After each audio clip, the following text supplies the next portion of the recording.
This podcast is produced by the Fireside Checks Club of Canada.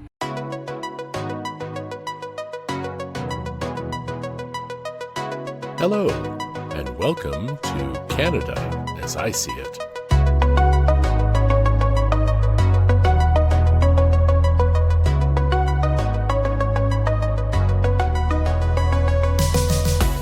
Hello, thank you for joining me this week. You may have noticed quite a few voices off the top, rather than just the usual one letting you know about the program. Well, I did that as a nod to a contest run by a local radio station here in Toronto, CHFI. Every one but one of those voices has introduced the program for me. One of them is one of the hosts on CHFI. Can you figure out which voice it is? I'll get more into that in a bit, but first, I want to talk about lotteries, sweepstakes, and contests. If there's one thing about all of those in Canada, it's that there are a lot of rules attached to them. When you think of a lottery, you're looking at a game of chance, purchased by you in the hopes of winning, hopefully, a lot of money.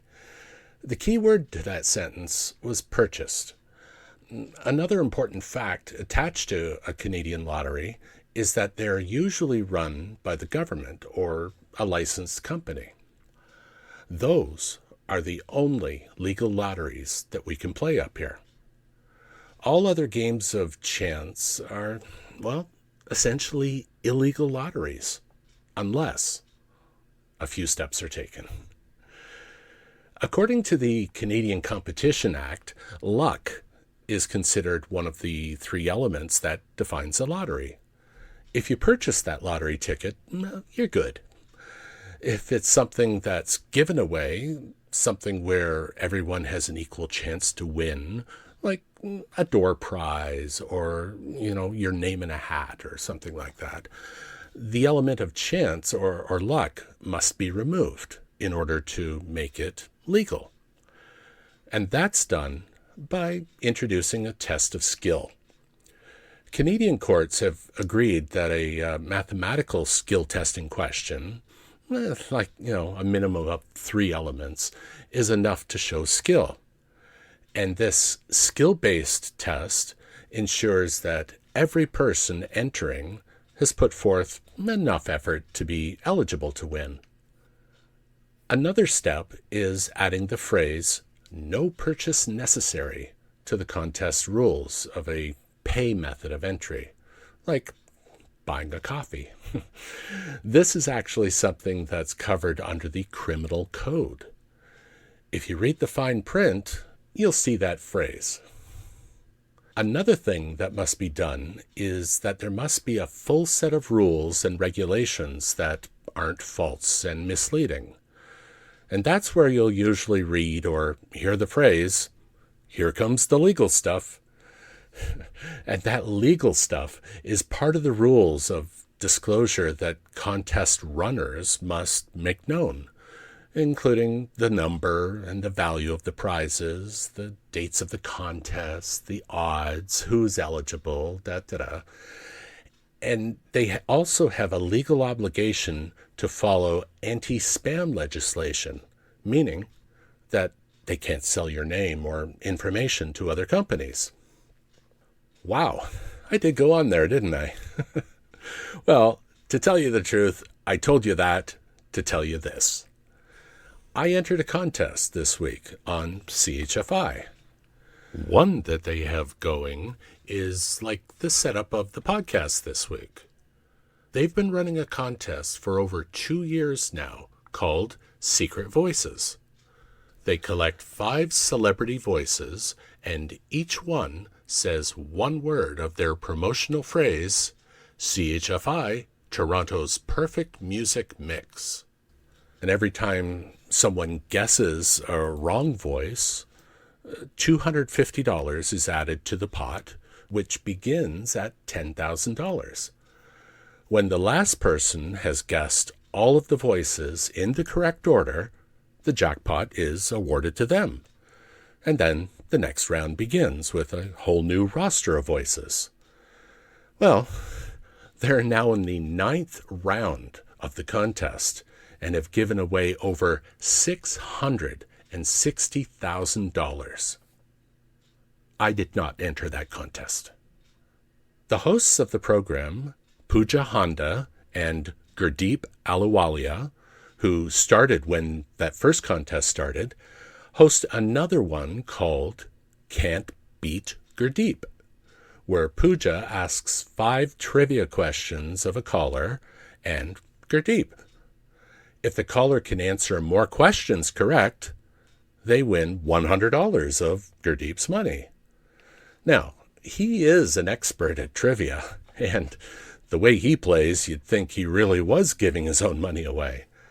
He has almost a 90% success rate. This is the contest that I entered. You're asked to text your name to their contest line, and if your name is chosen, they'll call you back and the contest is on. I figured, you know what?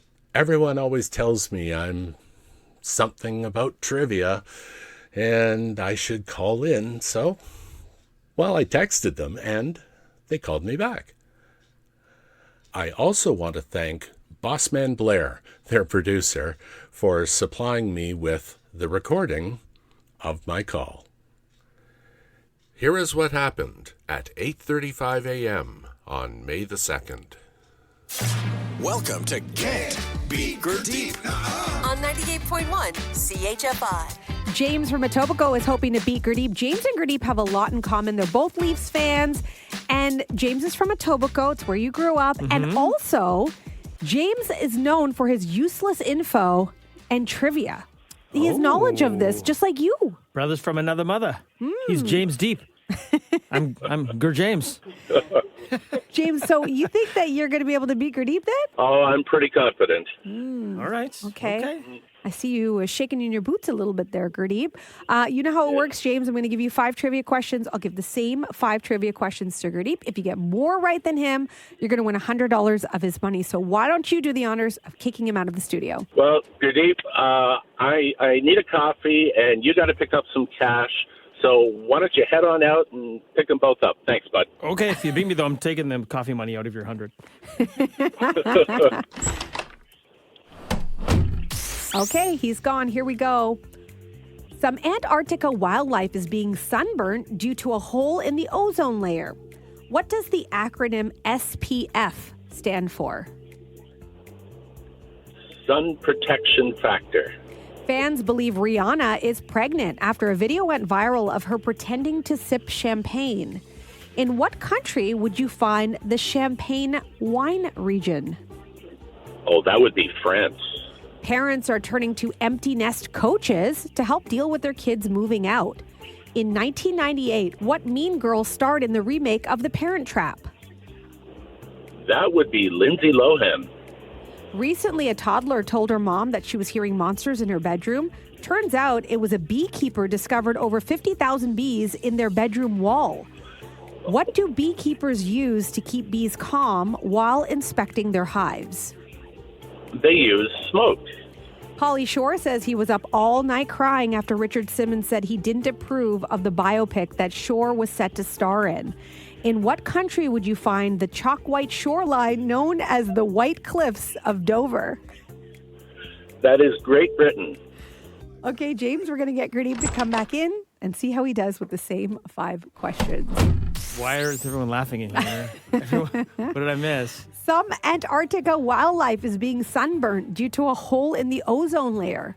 What does the acronym SPF stand for? SPF. Sun protection for me.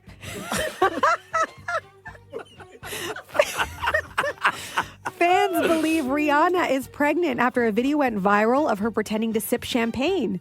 In what country would you find the Champagne wine region? France. Parents are turning to empty nest coaches to help deal with their kids moving out. In 1998, what mean girl starred in the remake of The Parent Trap? Lindsay Lohan? Recently, a toddler told her mom that she was hearing monsters in her bedroom. Turns out it was a beekeeper that discovered over 50,000 bees in the bedroom wall. What do beekeepers use to keep bees calm while inspecting their hives? Honey? Pauly Shore says he was up all night crying after Richard Simmons said he didn't approve of the biopic that Shore was set to star in. In what country would you find the chalk white shore line known as the White Cliffs of Dover? England? Okay, James. I'm not feeling good about this round, guys. James got all 5 right. All right, well, James, so you'll get your $97 because your coffee costs $3.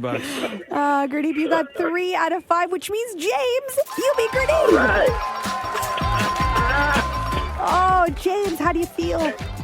Oh, that's fantastic. Now you have to pass that good luck on to the Leafs. Yes, you know what? If the Leafs win tonight, I don't even care about giving you $100. Because yeah. James, you did so well. You beat Gurdeep at his own game, and you won $100 of his money. Thank you so much for playing. You're very welcome. Thank you. Congrats, James. You're a good man. Thanks, Gurdeep. And we play again every day at this time.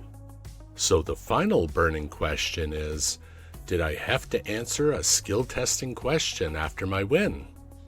Yup. Did I answer it correctly? Well, I couldn't let that be the only one I didn't get right. I want to thank Pooja, Gurdeep, and Blair. I had a great time playing, and I look forward to pairing with Gurdeep and taking on the world at the International Trivia Championships. Is that a thing? If you have any questions or comments about today's program or any of my podcasts, please contact me at asIseeit@warpole.ca. That's WHORPOLE.ca.